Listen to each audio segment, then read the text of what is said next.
My name's Jonathan. I'm a student at University of Florida. I'm a graduate student. I'm super excited to be here and kick things off. So let's just get things started. So yeah, like I said, I will be presenting my work on these novel strategies for functional characterization of archaeal nitrifiers. Okay. Perfect. So in our lab, we're basically a microbial ecology lab, and we focus on studying the nitrogen cycle. Specifically, we study nitrification. So nitrification is completely microbially driven process, and it is the oxidation of ammonia via nitrite and then to nitrate, and it is a central process in this global nitrogen cycle. Um, for for over a century, this nitrification has been studied in the lens of ammonia oxidizing bacteria, but some recent insights have shown that archaea are actually highly involved in this process as well. And not only that, but there's also been the novel characterization of Colomox, which is a complete ammonia oxidizer that can take ammonia to nitrite and then nitrate completely by itself. The reason why it's so important to study specifically this nitrification is because nitrification is responsible for significant nitrogen leaching, which can lead to eutrophication and nitrous oxide emissions, and nitrous oxide is a greenhouse gas that has a global warming potential 265 times higher than CO2. And these are especially significant in agricultural soils where nitrogen fertilizer is used. So therefore, it's necessary to achieve a better understanding of nitrifier populations and their metabolisms. So how do we study the metabolism and kinetics of the ammonia oxidizing archaea and bacteria? Well, in this paper by Kitts et al. From 2017, we can basically see that ammonia oxidizers have affinities that span over 4 orders of magnitude, like definitely from these marine ammonia oxidizing archaea to the soil ammonia oxidizing bacteria. There's a big difference there. And these studies and enrichments of nitrifiers have usually been performed in batch cultures under high nutrient conditions. These high nutrient conditions also, I believe, lead us to enrich nitrifiers that have relatively high substrate tolerances in comparison to the environment. Although there have been previous studies that have enriched ammonia oxidizing bacteria under continuous cultures with low nutrient conditions. And the idea of growing these microbes under low nutrient culture conditions is that more closely simulates their environmental conditions. So with that, let me present the objectives of my research. So number one is to enrich nitrifiers from soil under low nutrient continuous culture conditions. And number two, which I will talk about more later, is to determine if there's a structural basis for these differing kinetic properties that we observe. So here I'm presenting some data from a paper that's currently in review, and basically it's how nutrient-limited enrichment cultures showed that these ammonia oxidizing archaea are more competitive than initially predicted by their affinities. So here I'm presenting uh, the nutrient conditions of these chemostat cultures over 400 days that they've been cultured under these low nutrient conditions.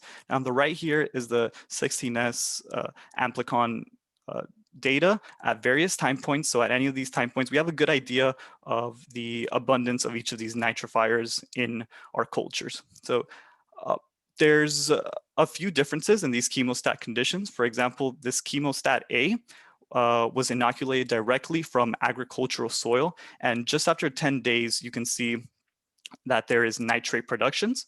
And these chemostats B and C were actually inoculated from batch cultures of this same soil. And that batch culture was highly dominant in this Nitrosomonas AOB strain. But however, after 50 days, you can see nitrate production as well. There's a few interesting things about this data. So I'd like to highlight that the nutrient data basically presents information on nitrifier competitions. So for example, this Nitrosomonas that was highly dominant by around day 200 becomes eradicated. But during times of pH flux, as noted here by the gray, they actually pick back up. And then when the pH stabilizes once more, they become outcompeted by the other nitrifiers.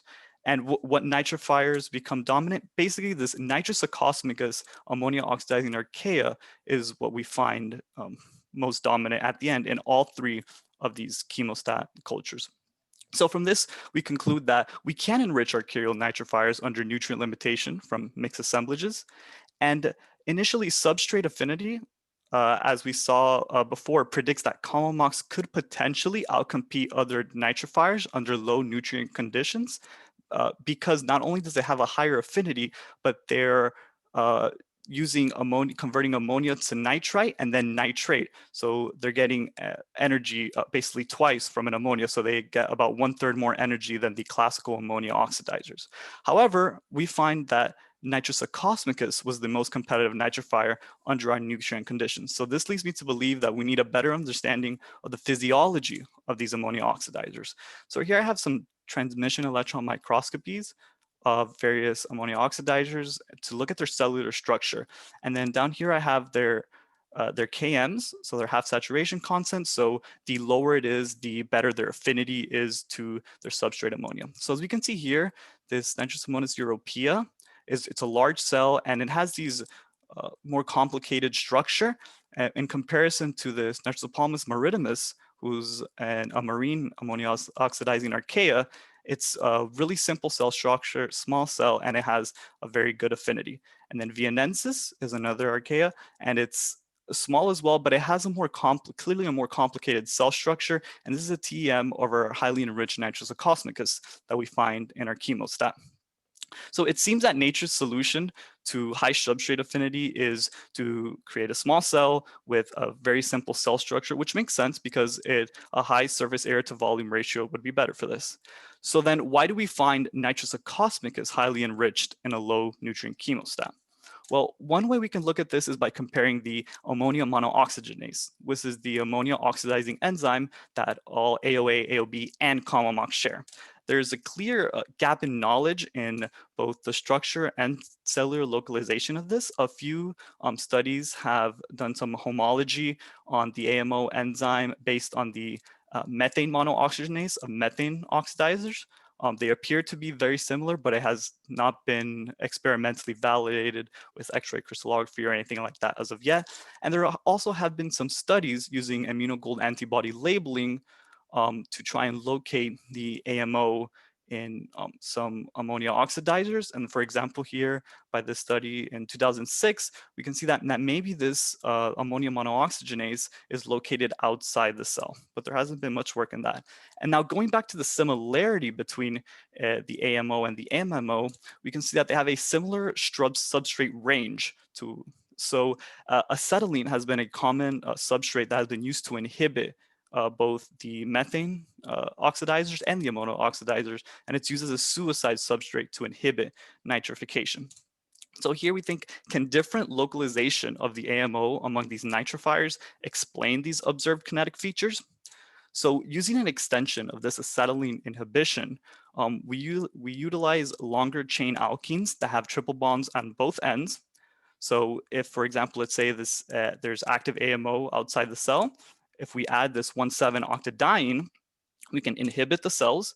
And because there's another triple bond at the end, we can use this copper catalyzed azide alkene cycloaddition, which is a reaction not normally found in nature, to add basically a fluorescent probe to these AMO. This click chemistry method directly addresses the catalytic site of AMO, and so therefore it can be used to both identify nitrifiers and provide valuable information on their activity and environment. So just presenting a bit of preliminary data here. So this microscopic detection of functional labeling of the AMO enzyme in Nitrosomonas europaea, so our AOB here, we can see that a majority of the inactivated cells are labeled by this click chemistry procedure. So it's a proof of concept that this does work. And then however, there is still some fluorescence in cells that have not been inhibited by the octadiene, but have been exposed to the dye. So we think maybe there's some passive absorption going on. And then moving on from there, we have done the exact same procedure, exact same experimental setup with Nitrososphaera vienensis, or AOA. However, we find here that there's no fluorescence observed from cells exposed to the click chemistry procedure or fluorescence observed from cells only exposed to the dye. So here we're still working on finding out why this is and optimizing these procedures. And a bit of our future directions is definitely determining the kinetics of this nitrous acosmicus that we highly enriched, further optimization of the chemistry, and then using a combination of cryo-TEM and this click chemistry. So instead of having a fluorescent probe, having a nano gold particle, so that we can have better resolution on the location of the AMO and these different nitrifiers, ammonia oxidizers, obviously. And then it's another application is to apply this kick chemistry, AMO labeling, to identify nitrifiers in complex environments like the soil and things like that. So I totally would love to acknowledge my funding sources, and a huge thank you to all the members of the Martin Savannah Lab, whom I couldn't have done any of this without their help and guidance. And I would be happy to take any questions now. Thank you, Jonathan, for the great talk. Thank you. So yeah, if you have any questions, feel free to write it down in the chat section. And if you don't, then we can ask directly through audio. So we have our first question. Do you know if the disappearance of nitrosomonas is through natural selections or pre-existing conditions? So definitely the disappearance, I guess you could say maybe natural selection, I think would be maybe a better way to talk about that, because as we see, since their abundance increases during pH fluctuations, we think that they might be a bit more robust, so that during these times of pH fluctuation, there's still some abundance that maybe are undetected by the 16S sequences, so they can pick back up. However, maybe the AOA or the other ammonia oxidizers are more sensitive in their pH range, so they can't oxidize ammonia as well, so then they begin to outcompete them, and then when the other nitrifiers reach their optimal pH range, then they begin to outcompete the nitrosomonas because of their better affinity. If that makes sense. Another question in the chat is, could it be that the dye enters dead cells with a damaged membrane? Totally could be that the cells are dead and the membrane opened up and the dye entered. That could totally be it, or it could be passive absorption, that the cells somehow take up some of that dye. But yeah, since there are just very few labeled cells under that, it could be either one. And we are working on some procedures to kill the cells and see the labeling on it with those dead cells versus live cells. So yeah, that's a great point. Totally could be. So another point is, someone said, or Alex said, you can test that by using Alexa impermeable dyes. And then a question from Ricardo is, the units of the km APP for NH3 are correct.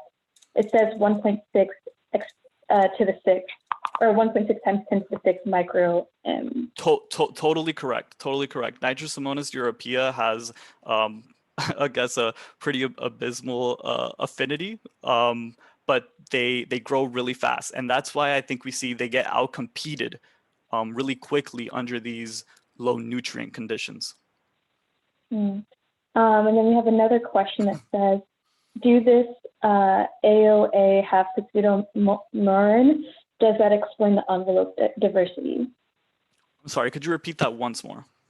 Yeah, of course. Does this AOA have pseudomurin? Does that explain the envelope diversity? I can also drop it in the chat if that's easier. Yeah, if you could drop it in the chat, yeah, really quick, just to see. Yeah, I think I just missed the word there. So I just dropped in the chat. Pseudomurin, like, do they have pseudomurin? You know, I'm not sure. Definitely it could have something to do with like their S layer structure. But I don't know. I don't know exactly, but that's something definitely I can take a look at. And then we just have 2 more questions, and then I think I'm going to let people unmute. Sure. But Julie said, great seminar. Have you looked for the distribution of the monococcus in the metagenomic data sets? If so, what type of the environmental insight does this provide? Totally. So we definitely do have metagenomes on basically the soils where these samples came from. They basically come from agricultural soils, and they either haven't been treated for a while or they have. I believe the nitrous acospicus, not completely sure, but I mean, it is detected in metagenome sets, but I'm not to a very high abundance, but I'm not completely sure. And that would be great to look at, because it would definitely make the type of environmental insight that it would provide is to see how in the environment their abundance is versus how their abundance is once they're in these simulated low nutrient conditions, because we think that the soil conditions where they're found is actually basically a low nutrient condition unless it's highly fertilized with nitrogen. But definitely something to double check and take a look at. Yeah. And then one more question in the chat. Does the acetylene click chemistry work with life cells?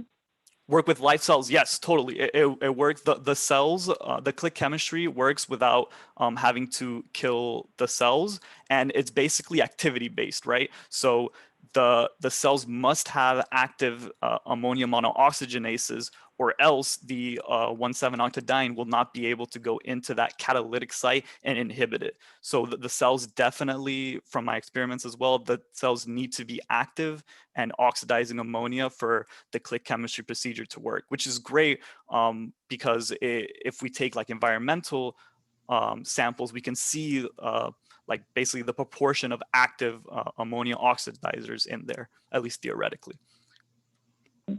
And so if there are any participants that, want to unmute and ask their question, if you want, you can just use the raise hand function, and I can call on you if there's anyone that wants to do that.